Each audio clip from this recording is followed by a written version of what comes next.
When you were growing up, you received messages from your family and the world around you that it was not safe, acceptable, or desirable for you to be who you were just as you were. This has resulted in nice guys who co-create poor relationships with women. They try to hide their flaws and mistakes, put other people's needs and wants before their own, and a whole laundry list of other things. Now if you're a nice guy and you don't have 10 minutes to watch and understand the lessons in this video, then you'll likely continue to feel unhappy. You might not think you're a nice guy, but you could be. So keep watching to find out if you are. 1. This is a book summary of No More Mr. Nice Guy by Robert Glover. The Nice Guy Syndrome. Chapter 1. The Nice Guy Syndrome. Here's some things nice guys say. I'm a nice guy. I'm one of the nicest guys you're ever going to meet. And there's also the other day I cleaned the kitchen and I did a real good job. I loaded the dishwasher, did the pots and pans, and swept the floor. I thought Heather would appreciate all that I was doing to help out. Before I was finished, she walked in and asked, "How come you didn't wipe off the countess, honey?" I wasn't even done, for goodness sake. Then there is the sex thing. After all I do for Heather, you think she'd be willing to give me the one thing I want? All I want is to be loved and appreciated. Is that too much to ask? The label nice guy refers not to their behavior but to their core beliefs about themselves and the world around them. Nice guys have been wrongly conditioned to believe that if they are nice, they will be loved, get their needs met, and have a smooth life. This is obviously horse. Nice guys are dishonest, passive-aggressive, and have difficulty setting boundaries. The working mindset of the nice guy is this: if I can hide my flaws and become what I think others want me to be, then I will be loved, get my needs met, and have a problem-free life. Recovery from nice guy syndrome isn't about going from one extreme to another. The process of breaking free from ineffective nice guy patterns doesn't involve being not nice, rather it means becoming integrated. The integrated male knows how to set boundaries and is not afraid to work through conflict. And I'd argue, even if they are afraid to work through conflict, they freaking do it anyway. So ask yourself the question: why would it seem rational for a person to try to eliminate or hide certain things about himself and try to become something different? Why do people try to change who they are? Let's answer that in the next lesson. How a Nice Guy is Made. Chapter 2. How a Nice Guy is Made. Well, when children come into the world, they are helpless.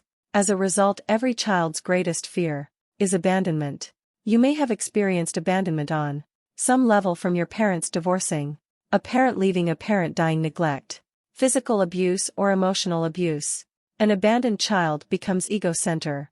This means that they inherently believe they are the center of the universe and everything revolves around them. Therefore, they believe that they are the cause of everything that happens to them.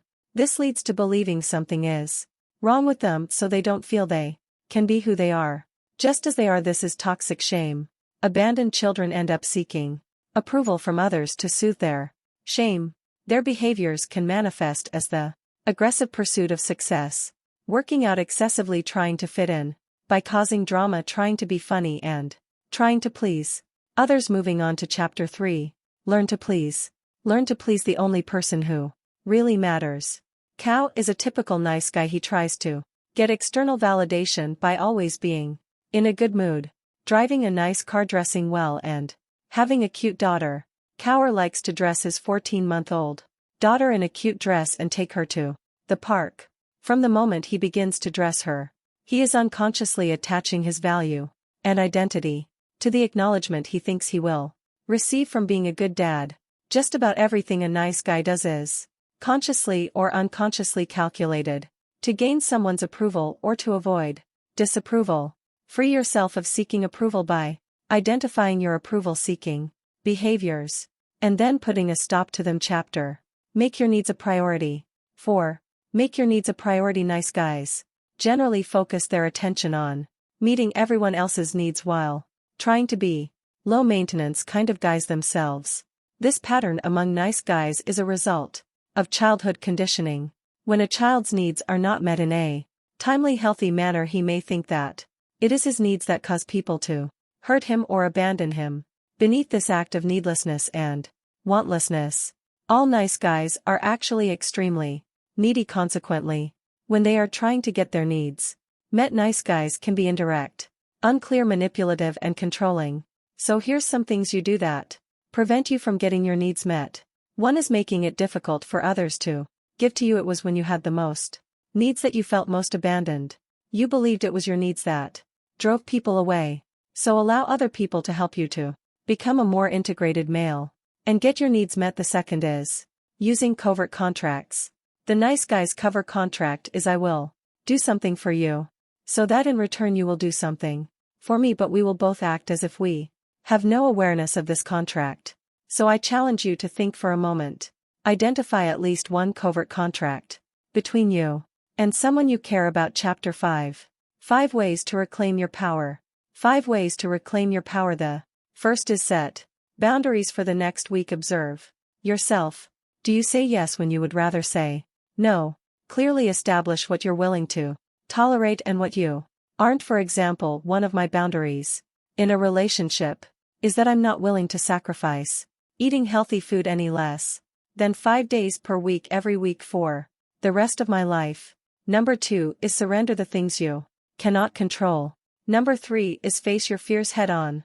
Number 4 is develop integrity. And number 5, express your feelings. And I want to hop on about this one, because I believe it's one of the most important to face your feelings, not even just express them to someone else, but to actually face your own. Enough of putting the music headphones in to distract yourself from your own self, your own feelings. Your own emotions. Feelings are an integral part of human existence. By learning the language of feelings, recovering nice guys like yourself can begin to let go of a lifetime of unnecessary baggage. And boy, as you do, you might just come to the point where finally you feel that you are Charlie and you have just won the golden ticket to Willy Wonka's factory. Chapter 6. Reclaim your masculinity. Boys, growing up without the presence of male role models has helped shape the problem of nice guys. Following the Industrial Revolution, fathers had to leave their sons and work in factories and offices while their sons were raised mostly by their mothers and other women. This social conditioning has the effect of nice guys being disconnected from other men. Fix this by making friends with masculine male role models. In Chapter 7 you're going to learn how to get the love you want. To get the love you want. Relationships. So why do nice guys struggle to get the love they want? Well, most nice guys do not report having had a close relationship with their father in childhood, and as a result many nice guys were forced into an unhealthy bond with their mother. The tendency of nice guys to be monogamous to their mothers seriously inhibits having any kind of a genuinely intimate relationship with a partner in adulthood. Nice guys co-create dysfunctional relationships. They try to balance their fear of vulnerability with the fear of isolation. Vulnerability means someone may get too close to them and see how bad they are. Nice guys are convinced that when others make this discovery, these people will hurt them, shame them, or leave them. The alternative doesn't seem any better. Isolating themselves from others recreates the abandonment experiences that were so terrifying in childhood. In order to balance this fear of vulnerability and fear of abandonment, a nice guy needs help. He finds it in people who are equally wounded and also have difficulty with intimacy. Together they co-create relationships that simultaneously frustrate everyone involved, while protecting them from their fear of being found out. There are 2 types of nice guys: and meshes and avoiders. Enmeshers are overly involved in an intimate relationship at the expense of oneself and other outside interests. Avoiders, on the other hand, are emotionally unavailable to a primary partner while playing the nice guy role outside of the relationship. So how do you get the love you want? Well, what you need to do is set boundaries. When a recovering nice guy sets boundaries with his partner, it makes her feel secure. In general, when women feel secure, they feel loved. Setting boundaries also creates respect. When a nice guy fails to set boundaries, it communicates to his partner that he doesn't really honor himself. So why should she? Moving on to Chapter 8.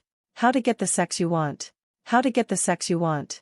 The first step is to come out of the closet. Internalized shame and fear are the greatest barriers to a satisfying sex life. You can read all the books you want or Take all the 3,000 boot camps over in Las Vegas. But none of these things will help get the sex you want, so as long as you have unaddressed shame and fear about being sexual. Number 2, talk about it. Find a safe place to talk about your sexual history, your earlier sexual memory, childhood experiences, sexual violation, trauma. Before we head into the recap, here's a last message for you as you look at the reality of your life. Ask yourself 2 questions. First, are you creating the life you want? Second, if not, why not? It's likely because of fear. Face your fears head on. But that's the only way to get the life you want. So let's recap. In today's video you learn the nice guy syndrome, which is the conditioned belief that they will be loved, get their needs met and have a smooth life. You learned about the making of a nice guy. Due to parental issues growing up, nice guys feel abandoned and become ego-centered as a result. Stop people pleasing, make your needs a priority. Reclaim your personal power by setting boundaries, surrendering the things you can't control, facing your fears, developing integrity, and expressing your feelings. Make friends with masculine male role models, get the love you want. Nice guys are afraid of opening up to a partner but also afraid of being alone, so they are really comfortable to fix this. Set boundaries. Get the sex you want by talking about it in a safe space with other men. Learn to be sexual with yourself without pornography or fantasy. Say no to bad sex and be grounded in yourself. And finally, get the life you want by facing your fears.